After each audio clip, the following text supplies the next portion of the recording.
وَلْتَكُنْ مِنْكُمْ أُمَّةٌ يَدْعُونَ إِلَى الْخَيْرِ وَيَأْمُرُونَ بِالْمَعْرُوفِ وَيَنْهَوْنَ عَنِ الْمُنْكَرِ وَأُولَئِكَ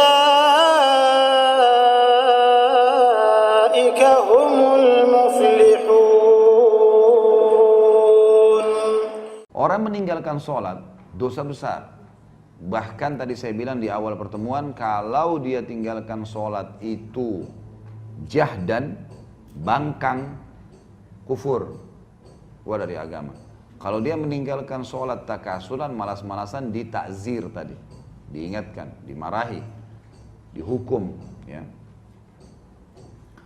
Baik, kita baca dulu dalil-dalil tentang masalah meninggalkan sholat ini ya. Baru kita masuk nanti penutupan insya Allah masalah tata cara sholat itu sendiri. Kata beliau di sini penulis buku mengangkat firman Allah surah Maryam ayat 59 sampai ayat 60. A'udzu billahi minasyaitonir rajim. Fa khalafa min ba'dihim khalfun adha'us salata wattaba'us syahawat fasawfa yalqawna ghayya illa man taba wa amana wa amila salihan fa ulaika yadkhuluna jannata wa la yudlamuna syai'a. Tentu ibu-ibu yang pegang buku, ada di ayat yang saya baca di atas, ada titik-titik disambung di bawah di footnote ya. Sambungan ayatnya ada di bawah itu. Footnote nomor 3. Ya. Maka datanglah sesudah mereka, orang-orang yang tidak sholat itu efeknya bahayanya adalah akan datang generasi setelah mereka juga yang tidak sholat. Gitu kan. Dan setiap orang yang meninggalkan sholat maka pasti akan mengikuti hawa nafsunya. Dan mereka kelak akan menemui kesesatan.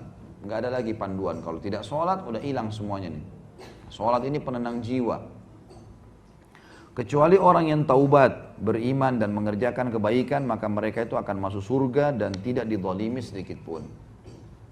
Ini dalil yang pertama tentang masalah meninggalkan sholat. Larangan, ada ancaman. Mereka akan sesat kalau tidak sholat. Kemudian dalam surah Al-Ma'un ayat 4 sampai ayat 5 bunyinya a'udzubillahi minasyaitonirrajim fawailun lil musallin alladzina hum an salatihim sahun. Maka celakalah bagi orang-orang yang salat, yaitu orang-orang yang lalai dari salatnya. Lalai, jadi dia salat kapan dia mau. Tadi saya bilang meninggalkan salat secara malas-malesan. Kemudian ada satu tempat di neraka namanya sakar. Sakar ini tempat untuk menyiksa orang yang tidak sholat. Allah sebutkan dalam surah Al-Muddathir ayat 42 sampai 43. Al-Muddathir ayat 42 sampai 43. Tentu yang pegang buku bisa lihat di situ. Kalau yang belum punya bukunya bisa lihat ya. Buka Quran di HP-nya. A'udzu billahi minasyaitonir rajim. Ma salakakum fi saqar? Qalu lam naku minal musallin. Apa para malaikat nanti akan tanya mereka, orang-orang yang masuk neraka sakar tuh, apa yang membuat kalian masuk ke dalam neraka sakar? Mereka menjawab, kami dahulu tidak termasuk orang-orang yang mengerjakan sholat. Jadi jelas ancamannya akan masuk ke dalam neraka. Nabi SAW bersabda, al-ahdul ladzi bainana wa bainahum tarkus shalah, al-ahdul ladzi bainana wa bainahumus shalah, faman tarakaha faqad kafar. Hadis ini sahih riwayat Tirmidzi dalam Kitabul Iman. Dan Ibnu Majah juga dalam kitab Iqamah was Salah was Sunnah fiha. Hakim juga menyebutkan dalam Mustadrak. Ya, dan ini beliau juga mensahihkannya dan Imam Az-Zahabi juga penulis buku kita ini juga mensahihkannya. Yang berbunyi perjanjian yang ada antara kita dengan mereka adalah solat. Maksudnya perbedaan dasar antara kita dengan orang-orang kafir adalah solat. Maka barang siapa yang meninggalkannya maka dia telah kafir. Dianggap kafir kalau dia meninggalkan solat secara jahdan tadi, paksa. Enggak, saya enggak mau solat. Kemudian juga dalam hadis Nabi SAW yang berbunyi, man fatathu salatul asri habita amalu. Barang siapa yang luput melaksanakan sholat asar sebagai bentuk pengingkaran ya, maka amal ibadahnya telah gugur, dihapus amal ibadahnya semua. Ini ruginya gitu kan. Jadi di antara 5 waktu sholat ini, sholat yang paling afdal adalah asar. Datang setelahnya subuh dan isya. Datang setelahnya duhur dan maghrib. Baik, bukan berarti duhur sama maghrib tuh tidak ada fadilah, ada. Ini 5 waktu sholat, tapi kalau kita susun sesuai dengan urutannya maka asar yang paling tinggi. Kemudian baru masuk subuh sama isya. Gitu ya. Kemudian hadis Nabi SAW yang lain, ya ini semua ada disebutkan di footnote-nya. Hadis riwayat Imam Muslim dalam Kitabul Iman dan juga Abu Daud dalam Kitabus Sunnah, Tirmidzi dalam Kitabul Iman. Kata Nabi SAW, bainal abdi wa bainal syirki tarkus salat. Antara seorang hamba dengan kemusyrikan adalah meninggalkan salat. Hadis yang lain riwayat Imam Ahmad, juga Al-Mundhiri menyebutkan dalam Targhibut Tarhib, dan beliau mengatakan atau berkata diriwayatkan oleh Ahmad dan Baihaqi, dan para perawi-perawi Imam Ahmad semuanya thiqah, dapat terpercaya.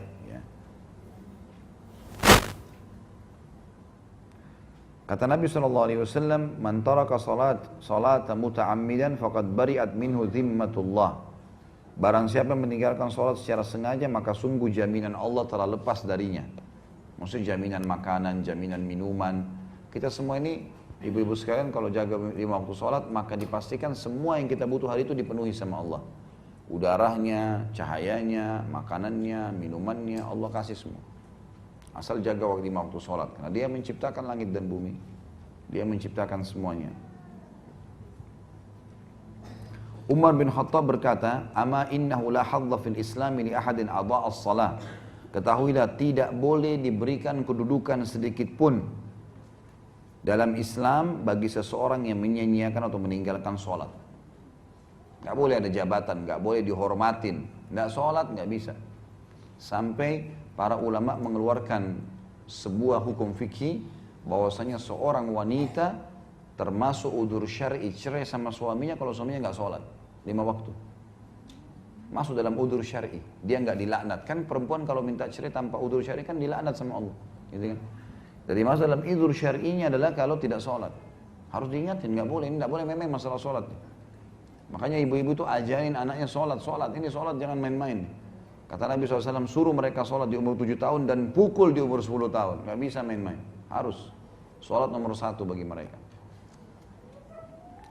Dikatakan dalam riwayat yang lain, Kana ashabun Nabi SAW, Kana ashabu Muhammadin SAW, La yarawna syai'an minal amali tarkuhu kufrun ghairus salah, atau ghairus salah.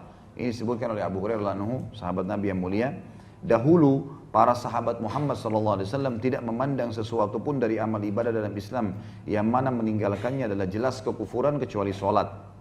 Nah, ini diriwayatkan oleh Hakim dalam Mustadrak dan juga diriwayatkan oleh Tirmidzi tanpa menyebutkan Abu Hurairah radhiyallahu anhu. Ibnu Hazm berkata, Ibnu Hazm ini seorang ulama dari Spanyol ya, zaman dulu ini, ulama Muslim. Setelah syirik mempersekutukan Allah, tidak ada dosa yang lebih besar daripada menunda sholat hingga habis waktunya dan membunuh seorang mukmin tanpa alasan yang benar. Saksi bahasan kita masalah meninggalkan sholat. Kemudian hadis yang lain juga Abu Hurairah meriwayatkan Rasulullah SAW bersabda, Awwalu ma yuhasabu bihil abdu yawmal qiyamah min amalihi sholatuhu, fa in salahat faqad aflaha wa anjah, wa in fasadat faqad khaba wa khasir. Amal yang paling pertama kali dihisab pada hari kiamat dari seorang hamba adalah sholatnya. Jika sholatnya bagus maka dia beruntung selamat. Dan sebaliknya jika sholatnya kurang, maka dia gagal dan rugi. Hadis ini dihasankan oleh Imam Tirmidzi.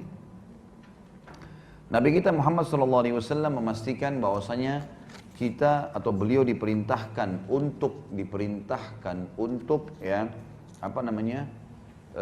memerangi orang-orang sampai mereka sholat.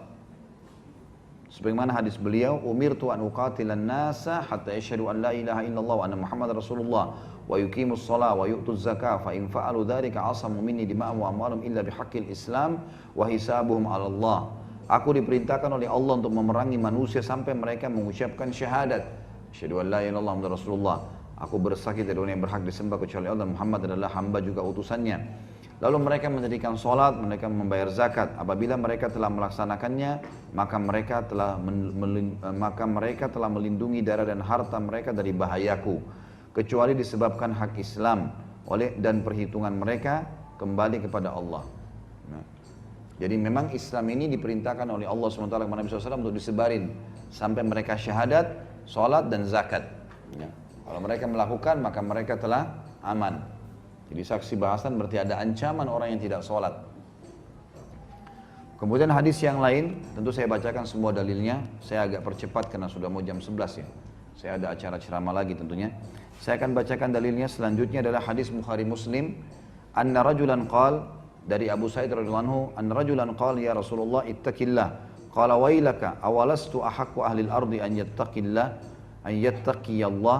Faqala Khalid bin Walid radhiyallahu anhu ala adribu unukahu ya Rasulullah. Faqala la la'allahu an yakuna yusalli. Bahwasanya seseorang laki-laki pernah berkata kepada Nabi SAW, bertakwalah, takutlah kau kepada Allah. Jadi kalimat ini berat sebenarnya itu dalam bahasa Arab. Jadi seakan-akan kau ini salah gitu loh. Takutlah sama Allah. Maka Nabi SAW sempat marah sama orang itu sambil berkata, ada apa denganmu? Bukankah aku adalah penduduk bumi yang paling berhak untuk takut sama Allah? Aku harus yang paling takut sama Allah. Kenapa harus kamu katakan itu? Maka sahabat Nabi yang lain namanya Khalid bin Walid radhiyallahu anhu berkata, ya Rasulullah, boleh saya penggal lehernya orang ini? Ini ngaco nih masa ngomong gitu. Saya penggal aja ya Rasulullah. Kata Nabi SAW, jangan. Barangkali dia termasuk orang yang melaksanakan sholat. Ternyata sholat ini menahan orang dari dibunuh gitu. Padahal dia sudah menghina Nabi SAW. Gitu kan? Jadi saking pentingnya sholat itu. Di dalam hadis yang lain, kata Nabi SAW, man lam yuhafidh ala salati lam yakun lahu nur, wala burhan, wala najah. Wa kana yawmal qiyamati ma Qarun wa Fir'aun wa Haman wa Ubay bin Khalaf. Tapi tentu di sini masih diperselisihkan ulama tentang kesahihan hadisnya ya. Cuma di sini Imam Ghazali mengangkatnya karena dia penguat saja. Barang siapa yang tidak menjaga sholat maka dia tidak dapat cahaya, bukti yang nyata, maksudnya pertolongan, dan tidak pula keselamatan. Dan pada hari kiamat dia bersama Qarun, Fir'aun, Haman, dan Ubay bin Khalaf. Terakhir ibu-ibu sekalian adalah dalil Nabi SAW yang beliau berkata kepada Mu'adz bin Jabal, ma min abdin yashhadu an la ilaha illallah anna Muhammadan abduhu wa rasuluhu illa harramallahu ala nar. Tidak ada seorang hamba yang bersaksi tidak Tuhan yang berhak disembah kecuali Allah. Kemudian dia juga mengatakan Muhammad adalah utusan Allah, melainkan Allah akan mengharamkan baginya untuk masuk neraka. Maksudnya adalah di sini kata ulama hadis, syahadat ini akan mendorong orang untuk melengkapkan rukun Islamnya. Maka setelah itu dia akan kerjakan sholat, dia akan kerjakan zakat, dia akan puasa, dia akan haji. Dan kalau dia kerjakan itu dia akan dapat jaminan surga. Kata penutup Imam Dzahabi, maka orang yang menunda sholat hingga habis waktunya adalah orang yang menanggung dosa besar. Kalau ada orang sengaja undur duhur misalnya, sampai azan asar, oh saya belum sholat nih, baru sholat, itu dosa besar. Tetap dia sholat, tapi tunda-tunda, sampai keluar dari waktunya, ini sudah dosa besar. Dan orang yang meninggalkan sholat secara total, yakni satu sholat saja, sengaja nggak mau sholat subuh, nggak mau, maka dia adalah seseorang, ya, dia seperti orang yang berzina dan mencuri, karena meninggalkan setiap sholat atau menundanya hingga tidak sempat mengerjakannya adalah satu dosa besar. Jika seorang melakukan itu berulang kali, maka dirinya adalah termasuk orang-orang yang gemar melakukan dosa-dosa besar, kecuali apabila dia bertaubat. Dan jika terus-menerus meninggalkan sholat, maka dia termasuk di antara orang-orang yang merugi dan celaka serta durjana. Dalam arti kata bisa masuk pada tingkat kekufuran. Kalau orang-orang itu terus memungkiri masalah sholat.